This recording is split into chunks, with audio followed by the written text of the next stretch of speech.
আসসালামু আলাইকুম।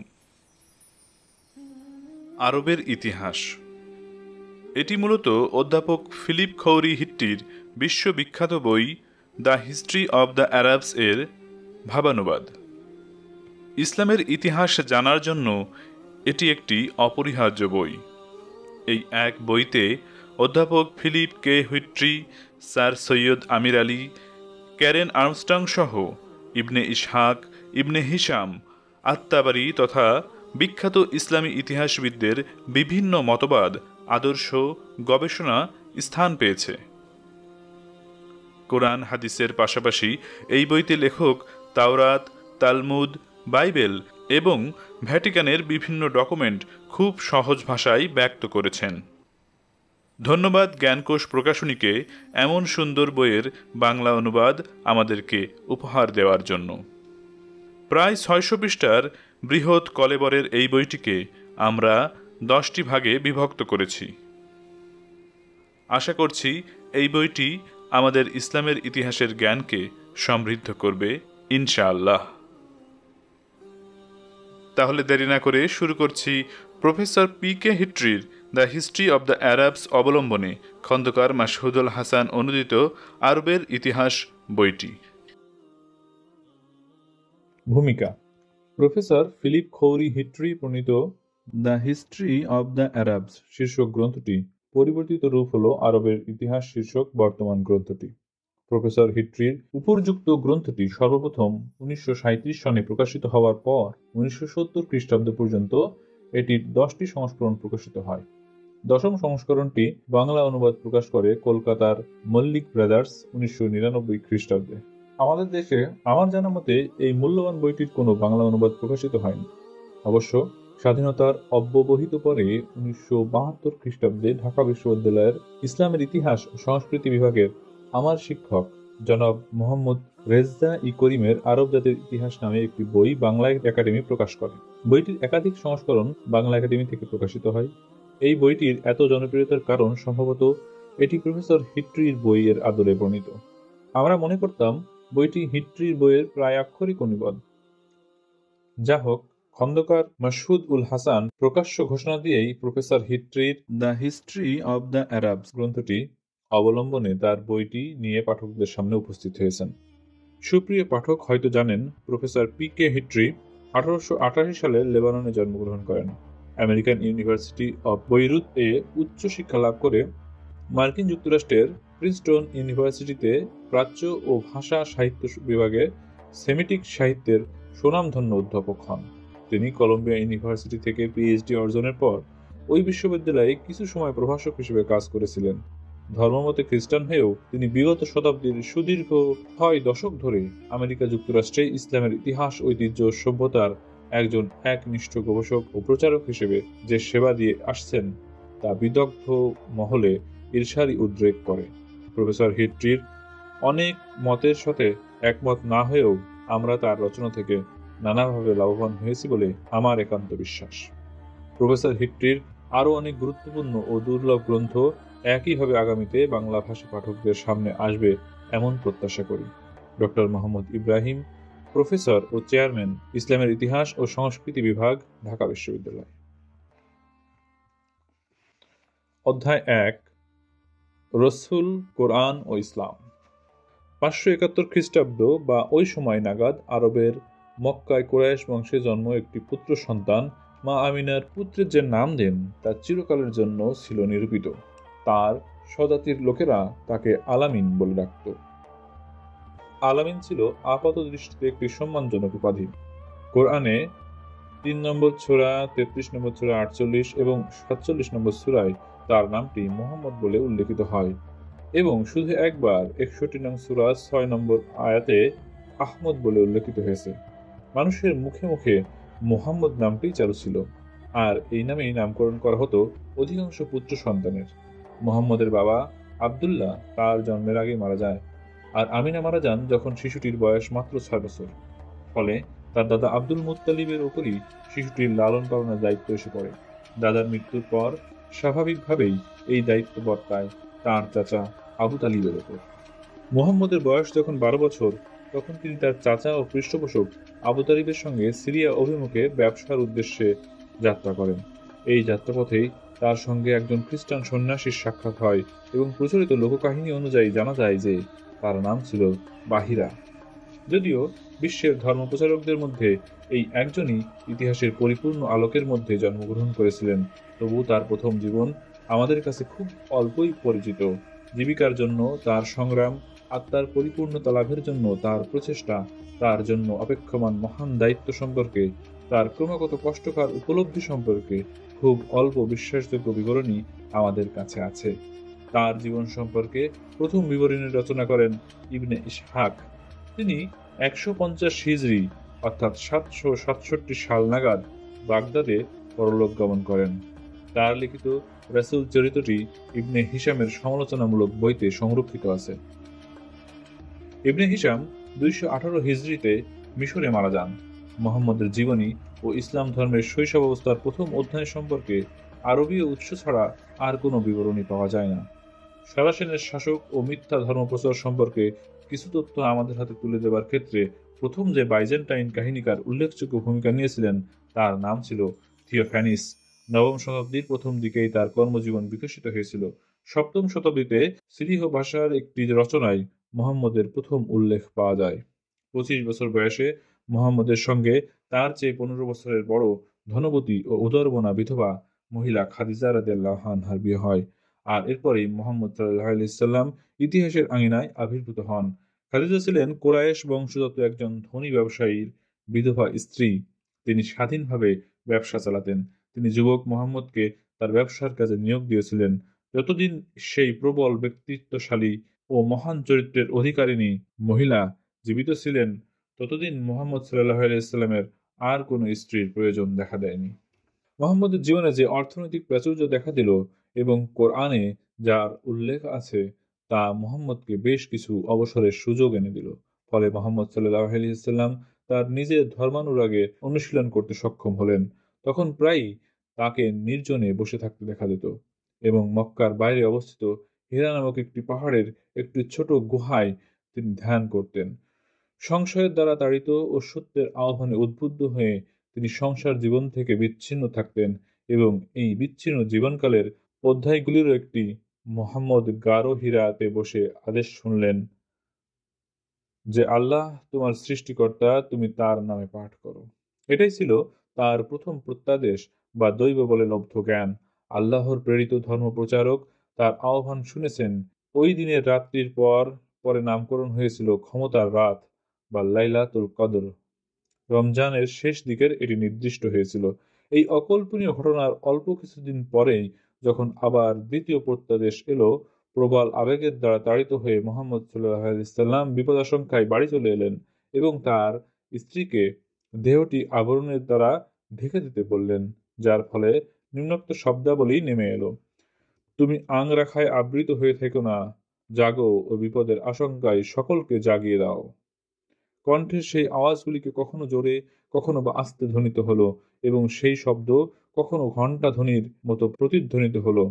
কিন্তু পরে মদিনার সূরাগুলোতে একটি আওয়াজে পরিণত হলো। সেই আওয়াজ জিবরাইল আলাইহিস সালামের কণ্ঠস্বর বলে প্রতিভাত হলো। আল্লাহর আরাধক, তার বান্দাদের সতর্ককারী, আল্লাহর দূত ও বার্তাবাহক নবী হিসেবে মুহাম্মদ সাল্লাল্লাহু আলাইহি সাল্লাম বেশ কয়েকজন ব্যক্তিকে ধর্মান্তরিত করেন। তার চাচাতো ভাই ওয়ারাকা ইবনে নাওফালের প্রভাবে মুহাম্মদের স্ত্রী খাদিজা আগেই তার ধর্ম অনুরাগী হয়ে পড়েন এবং মুহাম্মদের আহ্বানে প্রথম যে কজন সাড়া দিয়েছিল, খাদিজা ছিলেন তার অন্যতম। মুহাম্মদের চাচাতো ভাই আলী ও তার নিকটাত্মীয় আবু বকর তার অনুসারী ছিলেন। কিন্তু কুরাইশ বংশের উমাইয়া শাখার অভিজাত ও প্রভাবশালী প্রতিনিধি আবু সুফিয়ান এই ধর্মান্তরকরণের বিরুদ্ধে রুখে দাঁড়ান।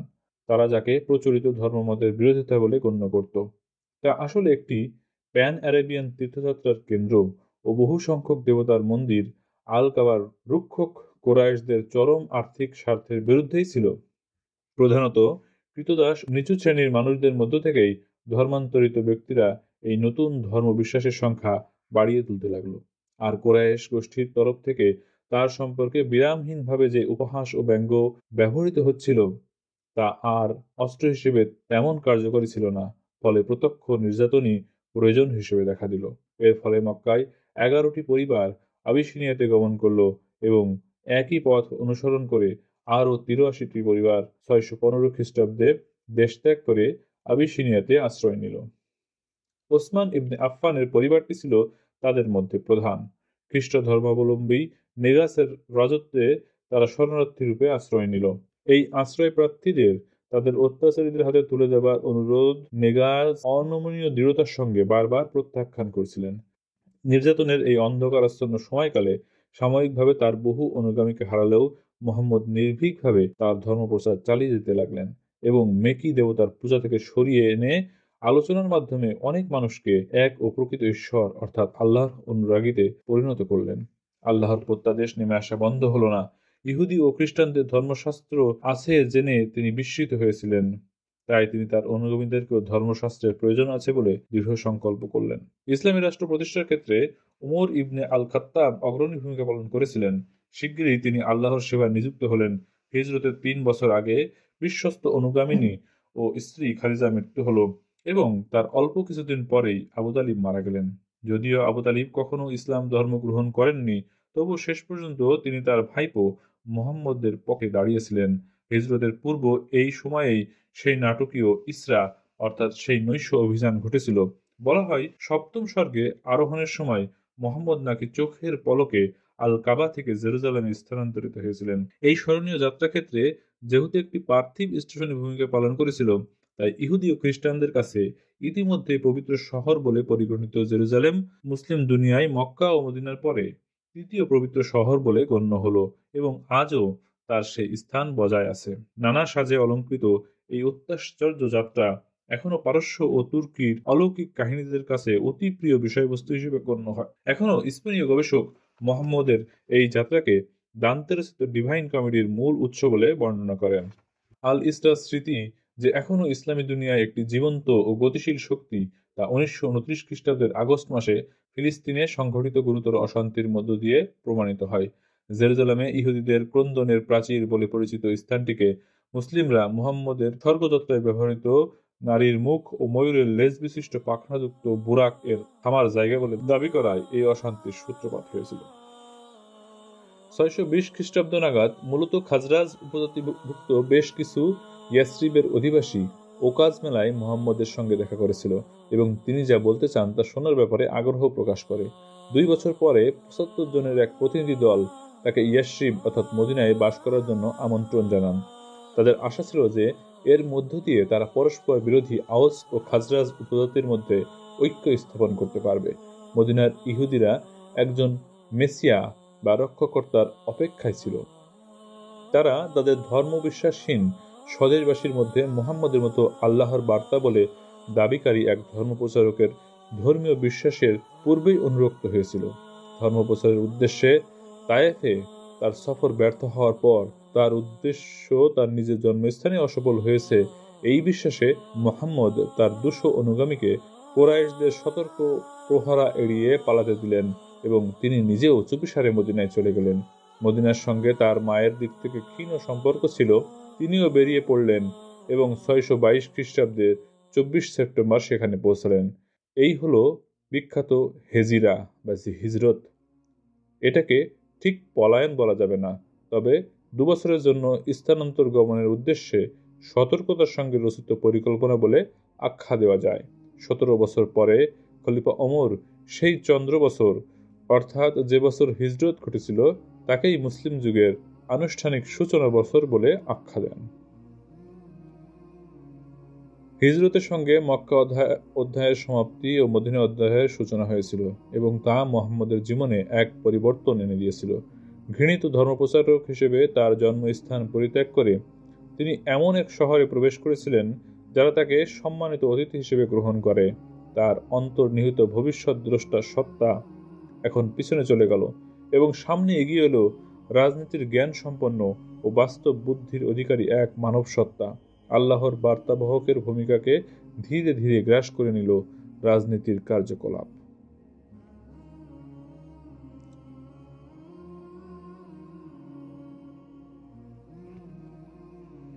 পবিত্র যুদ্ধের সাময়িক বিরতির সুযোগ গ্রহণ করে আশ্রয় প্রার্থীদের অস্তিত্ব রক্ষায় উদ্বিগ্ন মদিনার মুসলিমরা তখন আনসার বলে পরিচিত।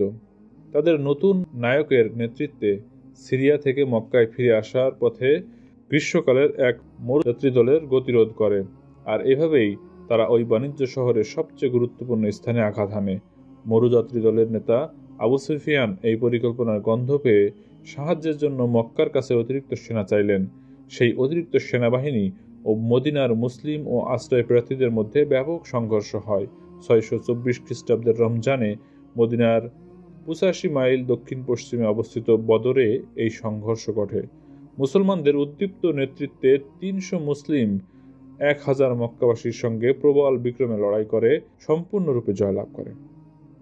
সামরিক অভিযান হিসেবে যত কম গুরুত্বপূর্ণই হোক না কেন, এই গাজওয়াত বদর-ই মুহাম্মদের রাজকীয় শক্তির ভিত্তি প্রতিষ্ঠা করেছিল। ইসলাম তার প্রথম ও অমোঘ শক্তির বিজয় অর্জন করে। এই বিজয়কে নতুন ধর্মবিশ্বাসের প্রতি আল্লাহর অনুমোদন বলে আখ্যা দেওয়া হয়। ইসলামের এই প্রথম সশস্ত্র অভিযানের মধ্য দিয়ে শৃঙ্খলার শক্তি ও মৃত্যুর প্রতি যে ঘৃণার মানসিকতা প্রকাশ পায়, তা ইসলামের সহজাত বৈশিষ্ট্য পরবর্তীকালে আরও বড় বিজয় অভিযানের মধ্য দিয়ে সন্দেহাতীতভাবে প্রমাণিত হয়। 627 খ্রিস্টাব্দে মক্কার অধিবাসী বেদুইন ও আবিসিনিয়ার ভাড়াটে সেনাদের মিত্র সংঘ মদিনাবাসীদের বিরুদ্ধে আক্রমণ করেছিল। আল্লাহর বিরুদ্ধে শাসিত এই বর্বর আক্রমণকে আবার সুবিন্যস্ত করা হয়েছিল। তখন সালমান নামে এক পার্সীয় অনুগামীর পরামর্শে মদিনার চারিদিকে মুহাম্মদ একটি পরীক্ষা খনন করেন। যুদ্ধ চালনার ক্ষেত্রে এই নতুন আবিষ্কারটি বেদুইনদের সম্মিলিত সেনাবাহিনীদের কাছে কোনো দিক থেকেই যোদ্ধাসুলভ বলে মনে হল না, এবং উভয় পক্ষের জনাকুড়ি মানুষ নিহত হওয়ার পর শেষ পর্যন্ত হতাশ হয়ে অবরোধকারী তাদের অবরোধ তুলে নিল। অবরোধ উঠে যাবার পর মিত্র সংঘে যোগ দেওয়ার জন্য ইহুদিদের বিরুদ্ধে মুহাম্মদ সামরিক অভিযানে নামলেন। এর ফলে তাদের মধ্যকার অগ্রণী জাতি বনু কুরাইজার 600 শক্ত সামর্থ্য মানুষ প্রাণ হারালো ও বাকিদের বহিষ্কার করা হলো। এইভাবে যে খেজুর বাগানগুলি মালিকহীন হয়ে পড়ল, আশ্রয় প্রার্থীরা সেখানেই তাদের আবাস করে তুলল। বনু কুরাইজা ছিল ইসলামের শত্রুদের মধ্যে প্রথম উপজাতি যাদের স্বধর্ম ত্যাগ করতে অথবা বিকল্প হিসেবে মৃত্যুকে বেছে নিতে বলা হয়েছিল। মুহাম্মদ আগের বছরই মদিনার অন্য এক উপজাতি বানু আল নাজিরকে নির্বাসনে পাঠিয়েছিলেন। মদিনার উত্তরে অবস্থিত শক্তিশালী দুর্গে বেষ্টিত মরুদ্যান খাইবার এর ইহুদিরা 628 খ্রিস্টাব্দে আত্মসমর্পণ করেছিল এবং কর দিতে শুরু করেছিল। মুহাম্মদ সাল্লাল্লাহু আলাইহি ওয়াসাল্লাম 628 খ্রিস্টাব্দে তার একদল অনুগামীকে নিয়ে মক্কা থেকে 9 মাইল দূরে হুদাইবিয়ায় এসে পৌঁছেন এবং সেখানে একটি চুক্তি স্বাক্ষর করলেন যাতে মক্কার অধিবাসী ও মুসলমানদের সমান অধিকার দেওয়া হয়। এই চুক্তির ফলে তার অনুগামী ও কুরাইশদের মধ্যে যুদ্ধের পরিসমাপ্তি ঘটে। কুরাইশ উপজাতি অন্যান্য সদস্যদের যেমন খালিদ ইবনে আল ওয়ালিদ এবং আমর ইবনে আল আস প্রমুখ এই সময়ে ইসলাম ধর্ম গ্রহণ করেন। খালিদ ও আমর ইসলামের সামরিক অভিযানে শক্তিশালী হাতিয়ারে পরিণত হন। 2 বছর পর 630 খ্রিস্টাব্দের জানুয়ারি মাস শেষ নাগাদ মক্কা বিজয় সম্পূর্ণ হয়। তারপর হযরত মুহাম্মদ সাল্লাল্লাহু আলাইহি ওয়াসাল্লাম প্রবেশ করলেন মক্কার পবিত্র কাবাঘরে। বলা হলো যে কাবাগৃহে তখন 360টি দেব মূর্তি ছিল। মুহাম্মদ নিজ হাতে অনেকগুলি মূর্তিকে গুঁড়িয়ে দেন, আর তিনি পাঠ করেছিলেন, সত্য এসেছে, মিথ্যা বিদূরিত হয়েছে। যাই হোক, বিজিতদের সঙ্গে বিশেষ মহত্বপূর্ণ ব্যবহার করা হয়েছিল। বিজয়ী মুসলিম বাহিনী মক্কা প্রবেশের সময় যেরূপ মহানুভবতার পরিচয় দিয়েছে, প্রাচীন ইতিহাসে তার দৃষ্টান্ত আর দেখা যায় না। সম্ভবত এই সময় নাগাদ কাবার আশপাশের এলাকাকে হযরত মুহাম্মদ সাল্লাল্লাহু আলাইহি ওয়াসাল্লাম হারাম ঘোষণা করেছেন। এ ব্যাপারে কোরআনের 9 নম্বর সূরার 28 নম্বর আয়াতে প্রত্যাদেশ অবতীর্ণ হয়েছে। এই দৃষ্টিভঙ্গি অনুযায়ী পরবর্তীকালে ব্যাখ্যা করা হয় যে সেখানে অমুসলিমদের পক্ষে প্রবেশ নিষিদ্ধ। কোরআনে এই পংক্তিতে শুধু বহুত্ববাদী বার্ষিক তীর্থযাত্রার সময় কাবা প্রদক্ষিণ করতে নিষেধ করা হয়। এ হুকুম এখনও বলবৎ আছে। 9ম হিজরিতে হযরত মুহাম্মদ সাল্লাল্লাহু আলাইহি ওয়াসাল্লাম গাসসান সীমান্তবর্তী অঞ্চল তাবুকে একদল সেনা মোতায়েন করেন এবং কোনো যুদ্ধ বিগ্রহ ছাড়াই আইলাহ খ্রিস্টান প্রধান, মাকনার মরুদ্যানবাসী ইহুদি জাতি এবং দক্ষিণে আজরুহ ও আল জারবার সঙ্গে শান্তি চুক্তি সম্পাদন করেন, আর স্থানীয় ইহুদি খ্রিস্টানরা কর প্রদানের মাধ্যমে এই নতুন ইসলাম সম্প্রদায়ের কাছ থেকে নিরাপত্তার আশ্বাস লাভ করে। এরূপ কার্যাবলীর ফলাফলের মাধ্যমেই স্থাপিত হয়েছিল অতীতের সুদূর প্রসারী উদাহরণ। দশম মুসলিম বর্ষে মুহাম্মদ সাল্লাল্লাহু আলাইহি সাল্লামের নেতৃত্বে বার্ষিক তীর্থযাত্রা শান্তিপূর্ণভাবে তার নতুন ধর্মীয় রাজধানী মক্কাতে প্রবেশ করল। এটাই ছিল তার শেষ সফর এবং তাই একে বিদায়ী তীর্থযাত্রা বলে আখ্যা দেওয়া হয়। মদিনায় তার ফিরে আসার 3 মাস পরে তিনি গুরুতর অসুস্থ হয়ে পড়েন এবং 632 খ্রিস্টাব্দের 8 জুন প্রবল মাথায় যন্ত্রণায় প্রাণ হারান। মুহাম্মদ সাল্লাল্লাহু আলাইহি সাল্লামের জীবনে মদিনার এই অধ্যায়টিতে কোরআনের দীর্ঘ ও অধিক বাকবহুল সূরা অবতীর্ণ হয়।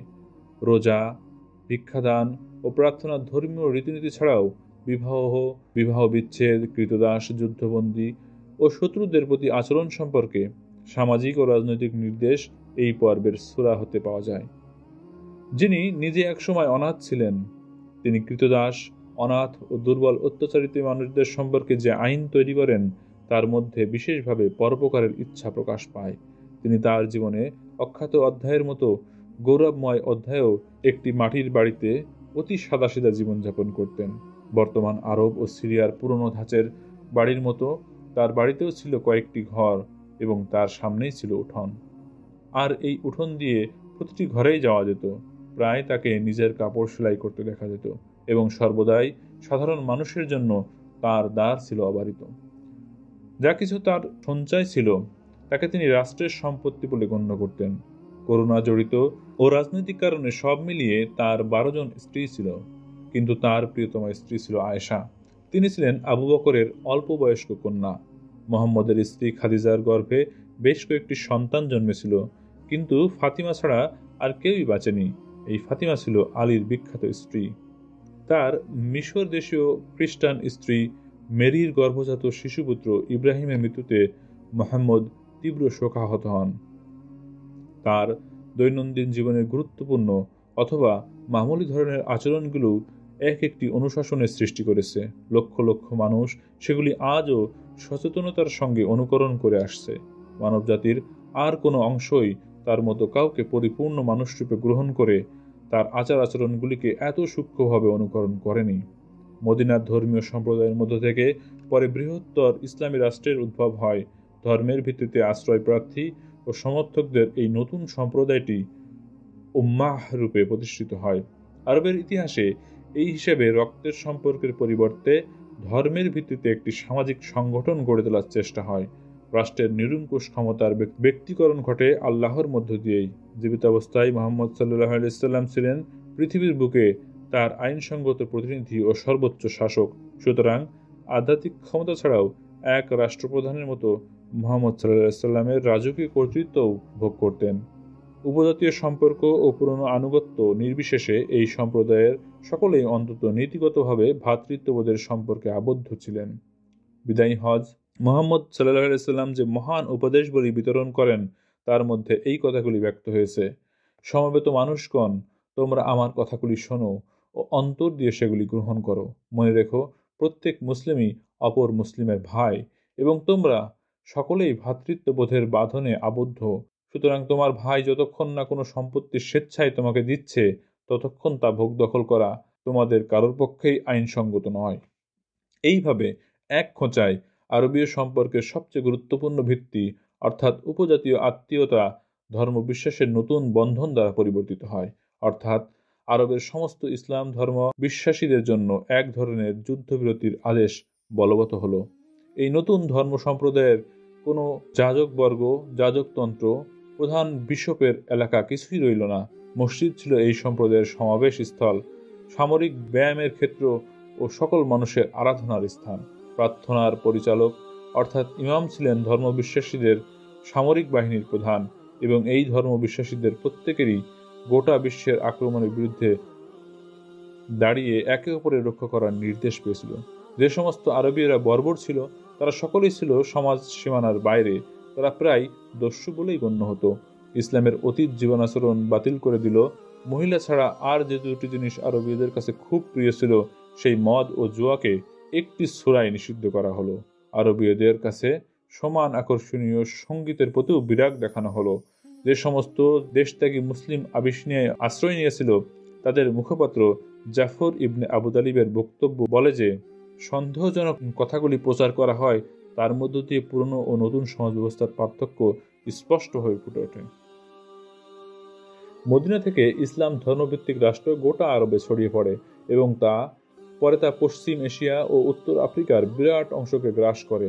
মদিনার ইসলাম ধর্ম সম্প্রদায় ছিল পরবর্তীকালে গোটা ইসলামী সম্প্রদায়ের একটি ক্ষুদ্র সংস্করণ মাত্র। তার সংক্ষিপ্ত নশ্বর জীবনে মুহাম্মদ সাল্লাল্লাহু আলাইহি সাল্লাম সম্ভাবনাহীন উপাদান থেকে এমন এক জাতির উদ্ভব ঘটান যারা আগে কখনো ঐক্যবদ্ধ ছিল না, আর তাদের মাধ্যমে এমন একটি দেশের সৃষ্টি করেন যা আগে শুধু একটি ভৌগোলিক সীমানাকেই বোঝাতো, কিন্তু তার জাতীয় চরিত্র বলতে কিছু ছিল না।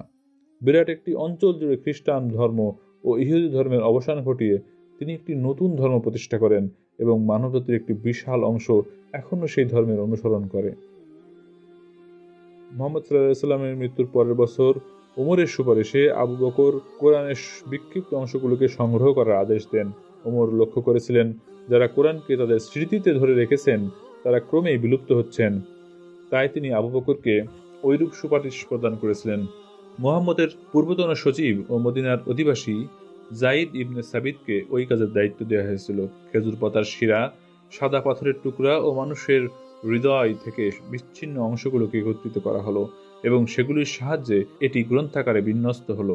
কুফিক হস্তাক্ষরের ত্রুটিপূর্ণ প্রকৃতির জন্য ঘটে যাওয়া কোরআনের ত্রুটিপূর্ণ সংরক্ষণগুলি সংশোধনের জন্য ওসমান 651 খ্রিস্টাব্দে একটি কমিটি গঠন করেন।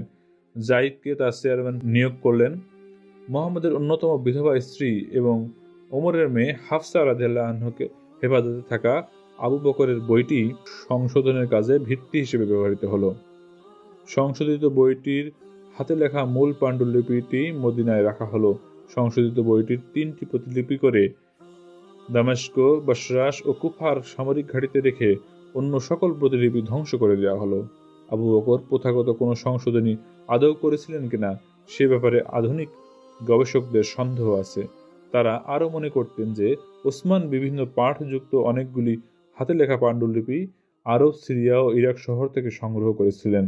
মদিনায় প্রাপ্ত হাতে লেখা পাণ্ডুলিপিকে ওসমান গুরুত্ব দিয়ে এবং অন্য সকল পাণ্ডুলিপিকে ধ্বংস করার আদেশ দিয়েছিলেন। 933 খ্রিস্টাব্দে সুপণ্ডিত ইবনে মুজাহিদের সাহায্যে ইবনে মুখলাহ ও ইবনে মুসা নামে 2 উজির শেষ পর্যন্ত মূল পাঠটি স্থির করেন। ইবনে মুজাহিদ 7টি বিভিন্ন পাঠের অস্তিত্ব স্বীকার করেছিলেন। স্বর, বর্ণের অভাব ও মুদ্রণ চিহ্নগুলোকে আনুশাসনিক অর্থে ব্যবহার করার ফলে এতগুলি বিভিন্ন পাঠের সৃষ্টি হয়েছিল। কোরআনের সূরাগুলি দৈর্ঘ্যের নিরিখে ব্যক্তিগত ইচ্ছানুযায়ী বিন্যস্ত নয়। মক্কার দ্বন্দ্বপূর্ণ সময়ে প্রায় 90টি সূরার অধিকাংশই ছোট, মর্মভেদী, অগ্নিবর্ষী, আবেগময় ও দিব্য প্রেরণায় পরিপূর্ণ। আল্লাহর একত্ববাদ, তার ক্ষমতা, মানুষের নৈতিক কর্তব্য এবং আসন্ন শক্তির সম্ভাবনা সেগুলির মূল বিষয়বস্তু। মদিনার সূরাগুলি ছিল দীর্ঘ, বাকবহুল ও আইন উপাদানে সমৃদ্ধ। সেগুলির মধ্যে প্রার্থনা, উপবাস, তীর্থযাত্রা ও পবিত্র মাসগুলি সম্পর্কে ধর্মীয় মতবাদ ও আনুষ্ঠানিক নিয়মাবলী লিপিবদ্ধ আছে। মদ, শুয়োরের গোশত ও জুয়া নিষিদ্ধকালীন আইন, ভিক্ষাদান অর্থাৎ জাকাত ও পবিত্র যুদ্ধ অর্থাৎ জিহাদ সংক্রান্ত আর্থিক ও সামরিক নির্দেশ, নরহত্যা, প্রতিহিংসা, চুরি, তেজারতি, বিবাহ ও বিবাহ বিচ্ছেদ, ব্যভিচার, উত্তরাধিকার ও কৃতদাসদের মুক্তিদান সংক্রান্ত দেওয়ানি ও ফৌজদারি আইনসমূহ নিয়ে ওই সমস্ত নিয়মাবলীতে তৈরি হয়েছে। 2, 4 এবং 5 নং সূরাতে এই সমস্ত আইনগুলি নির্দেশাবলী অধিকাংশ লিপিবদ্ধ হয়েছে। বিবাহ সংক্রান্ত যে নির্দেশটি সূরা 4-এ প্রায় উদ্ধৃত করা হয়েছে তা বহু বিবাহ চালু করার পরিবর্তে তা সীমিত করে। মদিনীয় সূরা এখানে সেখানে অতীতের বাগ্মিতা ও দিব্য চেতনার স্ফুলিঙ্গ প্রকাশ পেয়েছে। আদ ও সামুদ, লুকমান, হাতির মালিকগণ সংক্রান্ত কয়েকটি বিশুদ্ধ আরবীয় কাহিনী এবং আলেকজান্ডার দ্য গ্রেট, ইস্কান্দার জুলকারনাইন ও 7 জন নিদ্রিত সম্পর্কে পরোক্ষভাবে 2টি কাহিনী সংক্ষেপে কোরআনে উল্লিখিত হয়েছে। এছাড়াও কোরআনে প্রায় সমস্ত ঐতিহাসিক ঘটনাবলী বাইবেলে উল্লিখিত একই ধরনের ঘটনাবলীর মতো বারবারই উল্লিখিত হয়েছে।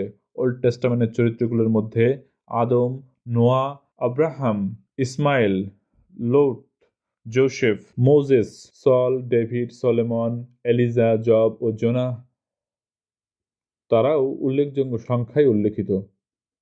আদমের সৃষ্টি ও পতন সংক্রান্ত কাহিনীটি 5 বার, মহাপ্লাবনের কথা 8 বার, সমকামের কথা 8 বার বলা হয়েছে। বস্তুত বাইবেলের অন্য কোনো অংশের চেয়ে পুরাতন নিয়ম নামক গ্রন্থটি প্রথম 5টি পুস্তকের সঙ্গে কোরআনের বেশি সাদৃশ্য পাওয়া যায়। ওই সমস্ত ঐতিহাসিক ঘটনাবলীকে নীতি শিক্ষার উপাদান হিসেবে ব্যবহার করা হয়েছে, অর্থাৎ শুধু গল্প বলার জন্যই নয়, এই নীতি শিক্ষা প্রচারের জন্য বিশেষত আল্লাহর অতীতের সমস্ত ন্যায়পরায়ণ মানুষদের পুরস্কৃত করেছেন এবং শয়তানদের শাস্তি দিয়েছেন। এই শিক্ষাদানের জন্যই ওই ঘটনাগুলোকে কাজে লাগানো হয়েছে। নিউ টেস্টামেন্টের চরিত্রগুলোর মধ্যে জাকারিয়া, জন দি ব্যাপটিস্ট, যিশু ও মেরির চরিত্রের উপরেই গুরুত্ব আরোপ করা হয়েছে। মেষের নাম দুটি সাধারণত পরস্পর সংযুক্ত। যিশুর মা মেরি হলেন ইরান দুহিতা ও অ্যারনের এক বোন। অ্যাসিউরাসের প্রিয় পাত্র হামান নিজে ছিলেন ফারাও মন্ত্রী। মনে রাখা দরকার, ওল্ড টেস্টামেন্ট চরিত্রগুলির আরবীয় নামগুলি সরাসরি হিব্রু ভাষার পরিবর্তে প্রধানত সিরীয় ও গ্রিক ভাষার মাধ্যমে এসেছে। যুগান্তকারী বইগুলির মধ্যে সবচেয়ে বয়োকনিষ্ঠ হওয়া সত্ত্বেও সারা বিশ্বের সবচেয়ে বেশি সংখ্যক মানুষ কোরআনই পড়ে, কারণ আল্লাহর আরাধনায় ব্যবহৃত হওয়ার পাশাপাশি প্রতিটি মুসলিম এই মূল পাঠ্য বই থেকে আরবি ভাষায় পড়তে শেখে। তুর্কি ভাষায় স্বীকৃত অনুবাদ ছাড়া অন্য কোনো বিদেশি ভাষায় কোনো মুসলিমকৃত কোরআনের কোনো স্বীকৃত অনুবাদ নেই। অবশ্য অনেক মুসলিমই স্বেচ্ছায় পার্সীয়, বাংলা, উর্দু, মারাঠি, জাপানিজ ও চীনা ভাষায় কোরআনের অনুবাদ করেছেন, কিন্তু সে অনুবাদগুলি স্বীকৃত নয়। সব মিলিয়ে 40টি ভাষায় কোরআনের অনুবাদ করা হয়েছে। বইটির প্রতি মানুষের প্রগাঢ় শ্রদ্ধা চরমে পৌঁছায় যখন মুসলিমদের মধ্যে এই মতবাদ গড়ে ওঠে যে এটি হলো আল্লাহর অনাদি বাণী। সুতরাং পবিত্র মানুষ ছাড়া আর কেউই বইটি স্পর্শ করবে না। যদি আল্লাহ শব্দ লেখা কোনো কাগজের টুকরা রাস্তায় পড়ে থাকে, তাহলে একজন মুসলিম সযত্নে সেই টুকরোটা তুলে নিয়ে শ্রদ্ধার সঙ্গে সেটি কোনো দেয়ালের গর্তের মধ্যে রেখে দিচ্ছে। আজও এ দৃশ্য মোটেও বিরল নয়। কোরআন শব্দটির অর্থ হলো পাঠ, বক্তব্য রাখা ও আলোচনা করা। এই বইটি একটি শক্তিশালী ও তেজদীপ্ত বাণী মূর্ত রূপ, যা সাধারণত আবৃত্তি করা হয়, এবং এর অন্তর্নিহিত ভাবের উপলব্ধির জন্য মূল পাঠ্যাংশটি শোনা দরকার। কোরআনের ছন্দ ও তার অলঙ্কার, তার ধ্বনি, উত্থান পতন ও দ্রুতগতি কোনো অংশেই কম গুরুত্বপূর্ণ নয়, এবং এই বৈশিষ্ট্যগুলি কিছুটা ক্ষতি সাধন না করে কবিতাগুলির অনুবাদ সম্ভব নয়। কোরআনের আয়তন হল আরবীয় নিউ টেস্টামেন্টের 4/5 ইসলামের ভিত্তি ও আধ্যাত্মিক ও নৈতিক বিষয়গুলোর নিরঙ্কুশ কর্তৃত্ব হিসেবে কোরআন যে ধর্মীয় প্রভাব বিস্তার করে তা একমাত্র বৈশিষ্ট্য নয়। মুসলিমরা যেহেতু ধর্মতত্ত্ব, আইনশাস্ত্র, বিজ্ঞানকে একই জিনিসের ভিন্ন ভিন্ন ক্ষেত্র বলে মনে করে, তাই কোরআন তাদের বৈজ্ঞানিক গ্রন্থ, উদার শিক্ষা অর্জনের একটি পাঠ্য বই রূপে গণ্য হয়। বিশ্বের সবচেয়ে বড় বিশ্ববিদ্যালয় মিশরের আল আজহার নামক শিক্ষায়তনে কোরআন এখনও গোটা পাঠ্যক্রমের ভিত্তি হিসেবে দাঁড়িয়ে আছে। এর সাহিত্যগুণ আমরা বুঝতে পারি যখন আমরা উপলব্ধি করি যে শুধু এরই প্রভাবে আরবি ভাষী জনসাধারণের মধ্যে বিভিন্ন কথ্য ভাষা চালু থাকা সত্ত্বেও রোমান ভাষাগুলির মতো তা বহু ভাষায় বিভক্ত হয়ে পড়েনি। বর্তমান একজন ইরাকি মরক্কোর একজন মানুষের কথা বুঝতে কোনো অসুবিধা হবে না, কারণ ইরাক, মরক্কো, সিরিয়া, আরব, মিশর সর্বত্রই কোরআনের অনুকরণে সৃষ্ট ক্লাসিক্যাল ভাষাই ব্যবহৃত হয়। মুহাম্মদের সময় আরবি গদ্যে কোনো প্রথম শ্রেণীর রচনা ছিল না। সেদিক থেকে কোরআনই প্রথম, এবং সেদিন থেকেই আদর্শ গদ্যরূপে রূপ লাভ করেছে। এর ভাষা ছন্দযুক্ত, আলঙ্কারিক, কিন্তু কাব্যিক নয়। বর্তমান প্রায় সমস্ত রক্ষণশীল আরবীয় লেখকই সচেতনভাবে কোরআনের ছন্দমিলযুক্ত গদ্যের অনুকরণ করার চেষ্টা করে। ইসলাম সেমিটিক জাতিগুলির দ্বারা সৃষ্ট 3টি একত্ববাদী ধর্মের মধ্যে কোরআনে বর্ণিত ইসলাম ধর্মই সবচেয়ে বেশি বৈশিষ্ট্যপূর্ণ। নিউ টেস্টামেন্টের খ্রিস্ট ধর্মের তুলনায় ওল্ড টেস্টামেন্টের ইহুদি ধর্মের অনেক কাছাকাছি। উভয় ধর্মের সঙ্গেই এর এত ঘনিষ্ঠ সম্পর্ক যে মধ্যযুগের অনেক ইউরোপীয় ও প্রাচ্য খ্রিস্টানদের ধারণা যে এটি কোনো আলাদা ধর্ম নয়, বরং প্রচলিত ধর্মমত বিরোধী একটি খ্রিস্টান সম্প্রদায়। তার ডিভাইন কমেডি বইতে দান্তে কলঙ্ক ও ধর্মীয় বিভেদের বীজ বপনকারীদের সঙ্গে মুহাম্মদকে নিম্নতর নরক গলির একটি হেফাজতে পাঠিয়ে দিয়েছেন। ধীরে ধীরে ইসলাম একটি স্বাধীন ও সুস্পষ্টভাবে আলাদা ধর্মমত রূপে গড়ে উঠল। কাবা ও কুরাইশ হয়ে উঠল এই নতুন ধর্মমতের প্রতি অনুরক্ত হবার নির্ধারক উপাদান। তাদের ধর্মের মৌলিক বৈশিষ্ট্য হিসেবে মুসলিম ধর্মতাত্ত্বিকেরা ঈমান, ইবাদত ও ইহসানকে আলাদাভাবে চিহ্নিত করল। এই তিনটি বৈশিষ্ট্যই দিন শব্দটির অন্তর্ভুক্ত। ইসলাম আল্লাহর নিকট একমাত্র দিন।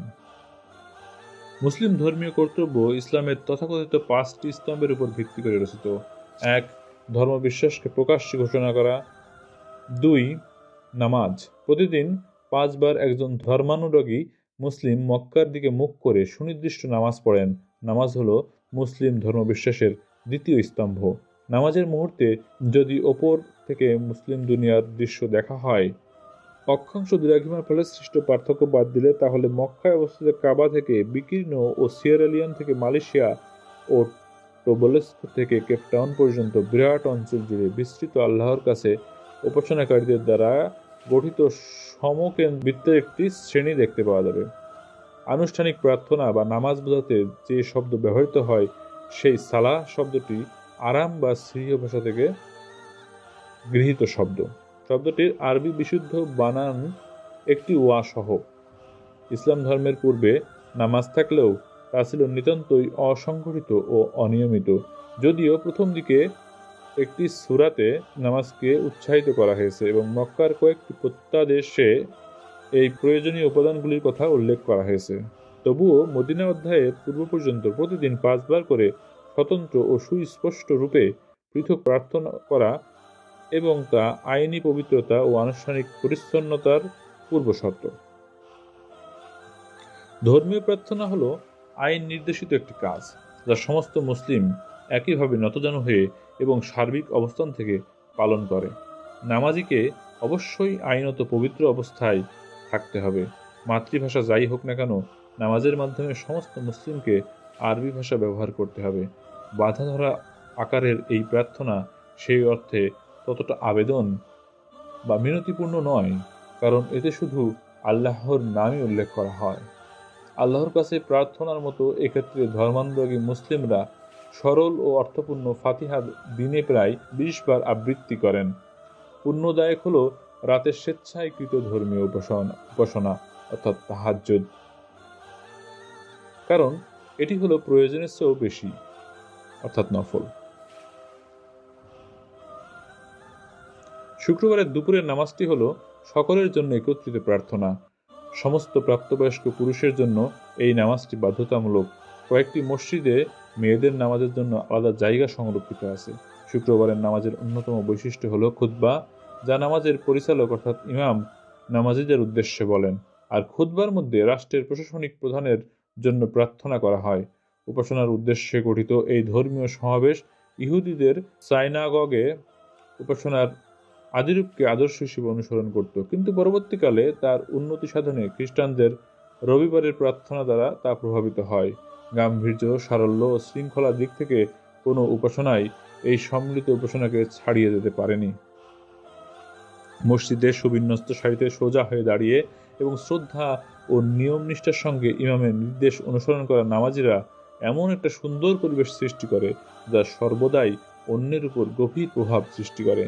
মরুভূমির গর্বিত ও আত্মকেন্দ্রিক সন্তানদের কাছে শৃঙ্খলা রক্ষার জন্য গৃহীত ব্যবস্থা হিসেবে এই ধর্মীয় উপাসনাটা বিরাট মূল্য ছিল। এই সমাবেশের মধ্য দিয়ে তাদের মধ্যে সামাজিক সাম্য ও সংহতি গড়ে ওঠে। তৃতীয়, ভিক্ষাদান বা জাকাত। মানুষের প্রতি ভালোবাসার স্বতঃস্ফূর্ত প্রকাশ হিসেবে নির্দেশিত ও পুণ্য লাভের সমর্থক হিসেবে গণ্য জাকাত পরবর্তীকালে টাকা, গবাদি পশু, শস্য, ফল ও ব্যবসা সহ সম্পত্তির উপর বাধ্যতামূলক করে পরিণত হয়। কোরআনে জাকাতই প্রায় সালাতের সঙ্গে যুক্ত। নবীন ইসলামী রাষ্ট্র তাদের স্থায়ী কর্মচারীদের সাহায্যে জাকাত সংগ্রহ করতে এবং কেন্দ্রীয় কোষাগার থেকে মুসলিম সম্প্রদায়ের গরিব মানুষদের সাহায্য করা, মসজিদ নির্মাণ করা ও সরকারি ব্যয় নির্বাহের জন্য খরচ করা হতো। জাকাত হলো মুসলিমদের ধর্মবিশ্বাসের তৃতীয় স্তম্ভ। রোজা প্রায়শ্চিত্তের মাধ্যম হিসেবে রোজার কথা যদিও মদিনীয় সূরাগুলোতে একাধিকবার বলা হয়েছে, উপবাসের মাস হিসেবে রমজানের কথা বলা হয়েছে মাত্র একবার। ইসলাম পূর্ব দিনগুলিতে যে মাসটি পবিত্র মাস হিসেবে গণ্য হতো, সেই বিশেষ মাসটিকে বেছে নেওয়া হয়েছে রোজার মাস হিসেবে, কারণ এ মাসেই প্রথম কোরআন অবতীর্ণ হয়েছিল এবং বদরের জয় অর্জিত হয়েছিল। সূর্যোদয় থেকে সূর্যাস্ত পর্যন্ত সমস্ত খাদ্য ও পানীয় থেকে বিরত থাকার প্রথা চালু হয়েছিল। মুসলিম দেশগুলিতে আধুনিক যুগে উপবাসী থাকে না এবং মুসলমানদের উপর সরকার বা জনসাধারণ কর্তৃক হিংসাত্মক আক্রমণের ঘটনা মাঝে মধ্যেই ঘটে। ইসলাম পূর্ব দিনগুলিতে পৌত্তলিকতায় বিশ্বাসী আরবের উপবাসের প্রথা চালু থাকার কোনো সাক্ষ্য পাওয়া যায় না, কিন্তু খ্রিস্টান ও ইহুদিদের মধ্যে এই প্রথা ভালোভাবে প্রচলিত ছিল। ইবনে হিশামের লেখা থেকে জানা যায়, জাহিলিয়া শাসনে কুরাইশরা তাদের কৃত পাপচারের প্রায়শ্চিত্ত হিসেবে মাউন্ট হিরার উপরে বছরে 1 মাস উপবাস করে কাটাত। মদিনায় রমজান মাস চালু হওয়ার আগে মুহররম মাসের 10ম দিনটি মুহাম্মদ সাল্লাল্লাহু আলাইহি সাল্লাম উপবাসের দিন হিসেবে পালন করতেন।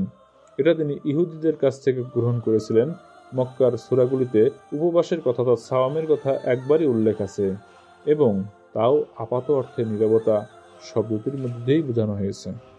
পঞ্চম, তীর্থযাত্রা বা হজ। তীর্থযাত্রা বা হজ হলো ইসলামের পঞ্চম ও শেষ স্তম্ভ। যাত্রার খরচ যোগাতে পারে এমন প্রতিটি নারী ও পুরুষ সমগ্র জীবনে অন্তত একবার বছরের একটি নির্দিষ্ট সময় মক্কায় পবিত্র তীর্থযাত্রা করে থাকেন। ওমরা হলো মক্কায় গৌণ তীর্থযাত্রা এবং তা ব্যক্তিগতভাবে বছরের যে কোনো সময় করা যায়। এই পবিত্র প্রাঙ্গণে একজন তীর্থযাত্রী একজন মুহরিম অর্থাৎ সেলাইবিহীন অখণ্ড বস্ত্র পরে মুহরিম হিসেবে প্রবেশ করে এবং কাবার চারিদিকে 7 বার প্রদক্ষিণ করে এবং সংলগ্ন আসসাফা ঢিলা ও তার বিপরীত দিকে অবস্থিত মারোয়া উচ্চভূমির মধ্যে অবস্থিত 7 পাক পথ পায়ে হেঁটে ঘুরে বেড়ায়। কিন্তু আসল হজ শুরু হয় আরাফা এর দিকে যাত্রা শুরুর মধ্য দিয়ে এবং এই যাত্রা জু আল হিজ্জার 7ম দিন থেকে 8ম দিন পর্যন্ত স্থায়ী হয়। আরাফার বাইরে অবস্থিত মুজদালিফা ও মিনার পবিত্র স্থানে এই যাত্রা সাময়িকভাবে থামে। মিনা উপত্যকার দিকে যাবার পথে জামরাত আল আকাবায় অবস্থিত পাথর ছোড়া উৎসব অনুষ্ঠিত হয়। মিনাতে একটি উট বা ভেড়া বা অন্য কোনো সিংহ গৃহপালিত পশু কোরবানির সঙ্গে সঙ্গে গোটা উৎসবের আনুষ্ঠানিক সমাপ্তি ঘটে। যতক্ষণ কেউ মুহরিম অর্থাৎ পবিত্র অবস্থায় থাকবে ততক্ষণ তাকে রমজান মাসের উপবাসের সঙ্গে আরোপিত বিধিনিষেধ ছাড়াও যৌন সহবাস, রক্তপাত ঘটানো, শিকার ও গাছ উপড়ে ফেলা থেকে বিরত থাকতে হবে। অবশ্য তখন উপবাস করতেই হবে এমন কোনো নিয়ম নেই। পবিত্র স্থানগুলিতে তীর্থযাত্রা ছিল একটি প্রাচীন সেমেটিক প্রথা। ওল্ড টেস্টামেন্টের সময়ও এই প্রথা ছিল। সম্ভবত এটা ছিল সৌর উপাসনার একটি বৈশিষ্ট্য যে সংস্কৃতির উৎসবগুলি বল বিষুবের সঙ্গে একই সময় পালিত হয় এবং সে উৎসবগুলির মধ্য দিয়ে প্রখর সূর্যদগ্ধ দিনগুলোকে শুভ বিদায় জানিয়ে বৃষ্টির দেবতা কুজাহকে সদর অভ্যর্থনা জানানো হয়। ইসলাম পূর্ব দিনগুলিতে উত্তর আরবে বার্ষিক মেলা জু আ হিজ্জায় কাবা ও আরাফাতে অনুষ্ঠিত হয়। কাবা ও আরাফাকে কেন্দ্র করে প্রাচীন তীর্থযাত্রা সংক্রান্ত এই আচারকে হিজরি 7ম বর্ষে মুহাম্মদ সাল্লাল্লাহু আলাইহি সাল্লাম গ্রহণ করেন এবং তার ইসলামীকরণ ঘটান। এই সমস্ত আচার অনুষ্ঠানের মধ্য দিয়ে ইসলাম পূর্ব আরব থেকে ইসলাম ধর্ম এক বিরাট ঐতিহ্যের ভাণ্ডার গ্রহণ করে। যুগ যুগ ধরে এই হজ সমাবেশ ইসলাম ধর্মের সবচেয়ে বড় ঐক্য সৃষ্টিকারী উপাদান এবং ইসলাম ধর্ম বিশ্বাসী বিভিন্ন জাতির মধ্যে সবচেয়ে কার্যকরী মিত্রতার বন্ধন হিসেবে বিরাট ভূমিকা পালন করে আসছে। এই সমাবেশ আর্থিক দিক থেকে সক্ষম প্রতিটি মুসলিমকে গোটা জীবনে একবার তীর্থযাত্রীর ভূমিকা গ্রহণে উদ্বুদ্ধ করেছে। পৃথিবীর 4টি প্রান্ত থেকে আগত ও ভ্রাতৃত্ববোধের বন্ধনে আবদ্ধ ধর্মবিশ্বাসীদের এমন একটি সমাবেশের সামাজিক প্রভাবের গুরুত্বকে অস্বীকার করা যায় না। এই সমাবেশ নিগ্রো, বার্বার, চীনা, পার্সি, সিরীয়, তুর্কি ও আরবি ধনী ও উঁচু নিচু শ্রেণীর মানুষের মধ্যে একই ধর্মবিশ্বাসে উদ্বুদ্ধ ও ভ্রাতৃত্ববোধের বন্ধনে আবদ্ধ হওয়ার সুযোগ করে দেয়। পবিত্র যুদ্ধ বা জিহাদ। অন্ততপক্ষে খারেজি নামে একটি মুসলিম সম্প্রদায় পবিত্র যুদ্ধ বা জিহাদের কর্তব্যকে 6ষ্ঠ স্তম্ভের মর্যাদায় অভিষিক্ত করেছে। একটি জাগতিক শক্তি হিসেবে তার অতুলনীয় বিস্তারের জন্য ইসলাম জিহাদের কাছে ঋণী। শান্তির স্বর্গ ও যুদ্ধের অঞ্চল গোটা বিশ্বকে এই দুটি ভাগে বিভক্ত করার অনুরূপ নীতি সোভিয়েত রাশিয়ায় সাম্যবাদী তত্ত্বে দেখতে পাওয়া যায়। সম্প্রতি মুসলিম দুনিয়ায় জিহাদের প্রতি সমর্থন অনেক কমে গেছে। তার মূল কারণ হলো মুসলিম দুনিয়ায় বহু অংশ বিচ্ছিন্ন হয়ে গেছে এবং দীর্ঘকাল ধরে বিভিন্ন বিদেশি শক্তির নিয়ন্ত্রণে রয়েছে। সে সমস্ত বিদেশি শক্তি খ্রিস্টাব্দের শরৎকালে অটোমান সুলতান খলিফা মোহাম্মদ রামাদ অমুসলিমদের বিরুদ্ধে গোটা বিশ্ব জুড়ে সামরিক অভিযান চালানোর যে ডাক দিয়েছিল তা চূড়ান্ত ব্যর্থতায় পর্যবসিত হয়। ধর্মীয় বিশ্বাসের আর একটি গুরুত্বপূর্ণ ধারা হলো ভালো ও মন্দ সংক্রান্ত আল্লাহর নির্দেশ। এটি মুসলিমদের ধর্মচিন্তার একটি গুরুত্বপূর্ণ উপাদান, যুগ যুগ ধরে তাদের ধর্মচিন্তাকে প্রভাবিত করে আসছে। উপরের আলোচিত ধর্মীয় কর্তব্যগুলি হল ইসলাম ধর্মের মূল উপাদান। কোরআনের নির্দেশনাবলী দ্বারা শুধু এগুলিই প্রবর্তিত হয়নি, ন্যায় কাজের চরিত্র নির্ধারণের ক্ষেত্রেও সেই একই ধর্মীয় কর্তৃপক্ষের ভূমিকা রয়েছে। মুসলিম দুনিয়ায় ব্যক্তিগত ও সামাজিক নৈতিকতার উভয় ধর্মীয় কর্তৃত্বের দ্বারা নির্ধারিত। মুহাম্মদের মাধ্যমে প্রকাশিত আল্লাহর ইচ্ছাই মূলত কোনটা ঠিক আর কোনটা বেঠিক সেটা নির্ধারণ করা। ইসলাম ধর্মের নৈতিক আদর্শগুলির কথা ওগুলিতে স্পষ্টভাবে বলা হয়েছে। যে ইসলাম অন্ধকার আরোপ তথা অন্ধ মানবজাতিকে আলোর পথ দেখালো, সভ্যতার দিকে ধাবিত করলো, সেই ইসলামের আগমনের পূর্ব ও পরবর্তী তথা মধ্যপ্রাচ্যের বা আরবের ইতিহাসের দিকে দৃষ্টি দেওয়া যাক। এরই সাথে শেষ হলো আরবের ইতিহাস বইটির প্রথম পর্ব। পরবর্তী পর্ব শোনার আমন্ত্রণ জানিয়ে আজকের মতো এখানেই বিদায় নিচ্ছি। আল্লাহ হাফেজ।